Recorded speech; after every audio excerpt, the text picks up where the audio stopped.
1โอ้1สวยงามสวยการบริหารงบ50 USDT เฮ็ดแบบใดเฮาจึงจะสามารถอยู่รอดและสร้างกำไรจากตลาดได้1ตั้งเป้าหมายกำไรหรือว่า Take Profit เก็บ20%ของต้นทุน50เหรียญต่อ1รอบ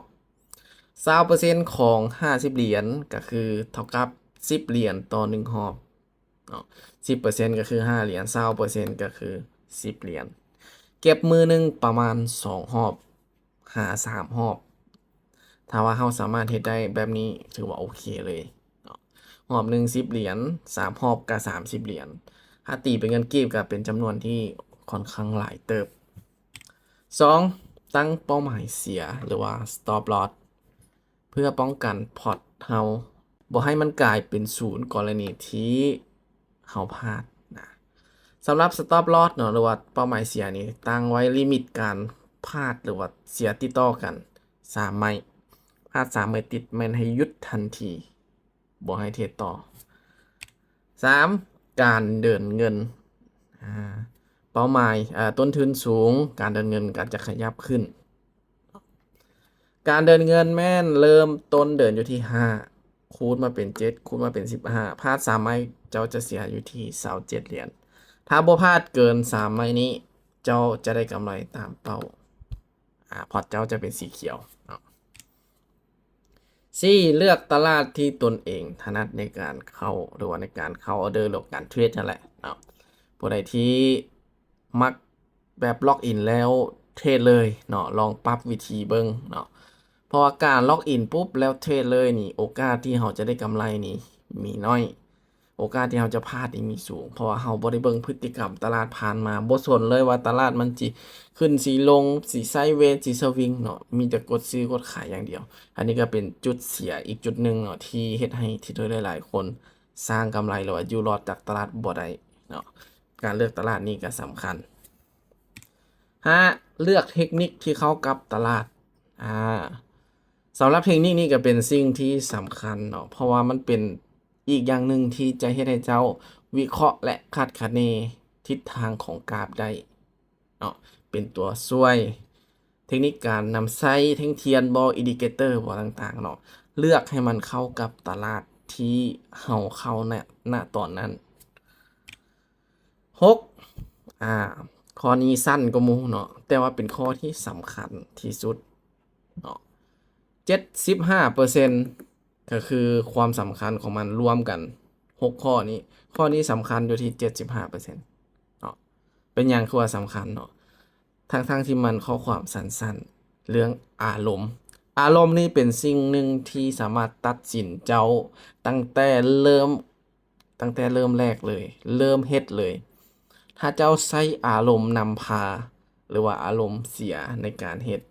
บ่ว่าจะเฮ็ดหยังเนาะโอกาสที่เจ้าจะล้มเหลวมีสูงโอกาสที่เจ้าจะเฮ็ดได้มีน้อยเนาะถ้าเจ้าเฮ็ดด้วยอารมณ์ที่ดีเนาะอารมณ์ดีอยู่ในสภาพแวดล้อมที่ดีเนาะการวิเคราะห์การคาดคะเนการเดินเงินความมั่นใจมันจะทวีคูณเนาะและจะเฮ็ดให้เราสามารถเก็บกำไรได้ง่ายนี่ก็จะเป็นการวางแผนเนาะวางแผนการบริหารงบ50เหรียญเนาะจะมี6หัวข้อคือเก่าเนาะพอค่อยกะเริ่มบริหารตั้งแต่10เนาะจะเฮ็ดจนฮอด 1,000 เนาะ 1,000 ให้ทุกคนติดตามนำกันเนาะโอเคมาเดี๋ยวเราเข้าไปสู่การเทรดตัวจริงตอนนี้ก็เข้ามาอยู่ที่หน้ากระดานเทรดของ XR Trade เนาะโลโก้เป็นตัว X เนาะเป็นชื่อใหม่ของ BX Trade เนาะแต่ว่าด้านในก็ระบบคือเก่าเนาะตอนนี้ตลาด Dogecoin เนาะค่อนข้างที่จะบ่ค่อยงามเนาะบ่ค่อยงามปานใดถ้าเบิ่งแนวโน้มโดยรวมก็ยังเป็นแนวโน้มลงในนึงเนาะแต่บ่ค่อยงามเดี๋ยวเราจะมาเทรดในกราฟ Dogecoin ตอนนี้มีแฮงขายเข้ามาในนึงเนาะเดี๋ยวไม่นี้จะเกี่ยวออเดอร์เซลเนาะจะเซลอย่างเดียวเบิ่งจากประวัติผ่านมาเนาะมีโอกาสพี่เป็นแดงลายเนาะอันนี้จัดเซลเลยไปอยู่ที่5เหรียญเนาะลงมาได้บ่4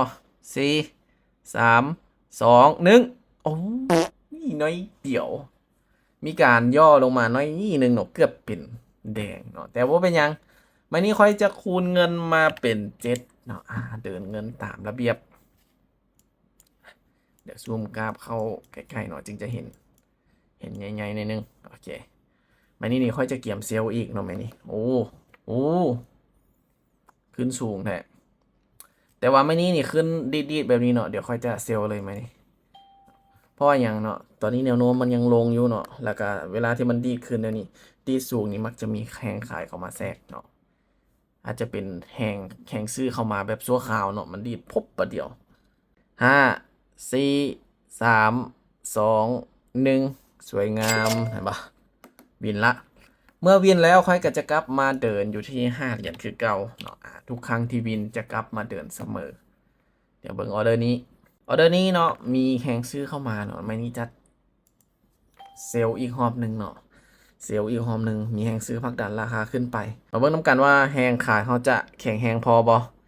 ดันกลับคืนมาได้บอ4 3 2โอ้ดังตึงบัดหนึ่ง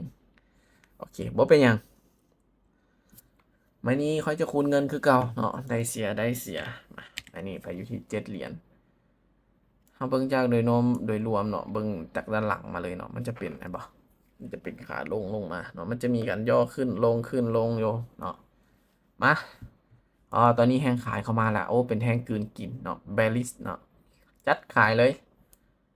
ไม่นี้ไปอยู่ที่7 เหรียญเนาะคูณเงินอันนี้จะเป็นแท่ง bearish engulfing มันจะกลืนกินแท่งก่อนหน้านั้นเห็นปะกลืนกินลงมาเลยแท่งนี้มีโอกาสเนาะมีโอกาสที่จะลงมาพิดแดงได้อยู่เนาะแต่ก็โอ้ตอนนี้มันลงมาติดไส้เห็นปะไส้2 ไส้นี่แหละค่อนข้างเสี่ยงเลยมันนี้ถ้ามันลงไปแล้วทะลุไส้2 ไส้นี่อาจจะวินเลยเนาะแต่ว่าต่ำปุ๊บดีกลับเลยมาเบิ่งกันว่าแข็งขายเขาจะแข็งแห้งพอบอ4 3โอเคลงมาแล้ว2 1สวยบอลงมาตอน3 วิ4 วิเนาะมันลงมาปิดพอดีไส้เทียน2 ไส้ตัวนี้เลยเนาะโอเคเดี๋ยวเขาวินไปมาเมื่อวินแล้วไม่นี่ค่อยก็จะกลับมาเดิน5 เหรียญคือเก่าเนาะตามสเต็ปการคูณเงินนี่ตอนนี้นี่แห้งขายเข้ามา3 แท่งละเบิ่งจากประวัติผ่านมาเนาะสูงสุดนี่บ่เกิน3 แท่งเนาะ3 แท่งแล้วมีเขียว3 แท่งแล้วมีเขียวแต่ว่าแท่งนี้คอยยังหมักขายอยู่จัดเซลล์ลงไปอีกไหมนี่จัดเซลล์ลงไปอีกไม่นี่มีไส้ด้านเทิงด้านลุ่มเนาะไม่นี่มีโอกาสไปได้ทั้ง2 ทิศทางเนาะแต่ว่าแนวโน้มมันลงมีโอกาสลงแดงประมาณ 60%เนาะและมีโอกาสขึ้นไปเขียวประมาณ 40%ให้เปอร์เซ็นต์ของการขึ้นลงเดี๋ยวมาเบิ่งนำกันว่ามันจะไปทาง 60%หรือขึ้นไปทาง 40%ได้บอโอ้ถึกส่วนสำเนาะ3 2โอ้ได้เสียเนาะมาบ่เป็นอย่างเนาะไม่นี่คูณเงินคือเก่าเนาะคูณเงินคือเก่าโอ้ถือว่าเป็นตามประวัติเก่าเลยเนาะมันมีแต่แดงสามแท่งเนาะสูงสุดนั่นบ่3 แท่งเดี๋ยวมีแต่ด้านหลังพี่เนาะที่ว่ามันลงมายาวอันนี้3 แท่งมีเขียว3 แท่งมีเขียว3 แท่งมีเขียว3 แท่งก็ยังมีเขียวอีกเนาะมานี่จัดเซลล์อีกขายลงไปอีกเนาะมานี่ขายลงไปอีกมันยังโบขึ้นเถอะอุ้ยมา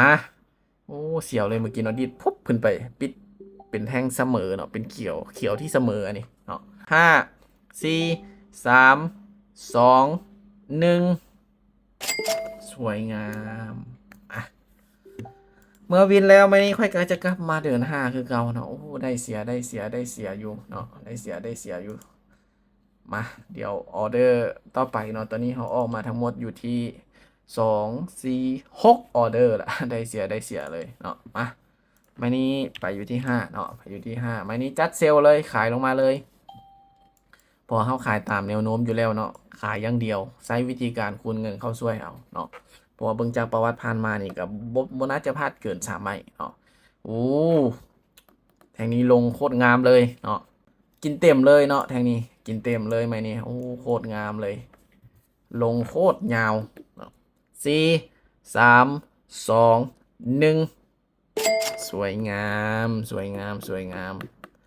โอเคตอนนี้กำไรเฮาอยู่ที่9.7ยังเหลืออีก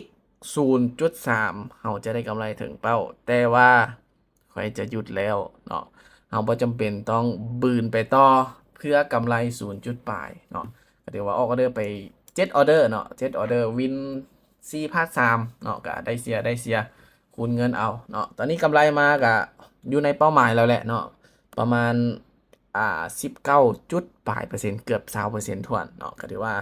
เขาจะหยุดแล้วเนาะเดี๋ยวไปเบิ่งประวัติหน่อยหนึงเห็นบ่ประวัติกับของวิน2ไม้ติดเนาะเสียได้เสียไ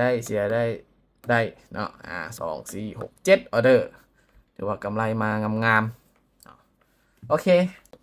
ย้ำว่าทุกๆการลงทุนมีความเสี่ยงไผที่ยอมรับความเสี่ยงบ่ได้เนาะคอยบ่แนะนำให้เข้ามาในวงการนี้เพราะว่าความเสี่ยงมีสูงแฮงเนาะสำหรับไผที่สนใจอยากเข้ามาศึกษาเนาะยอมรับความเสี่ยงได้ก็ค่อยพร้อมให้คำแนะนำเนาะสำหรับคลิปนี้บ๊ายบาย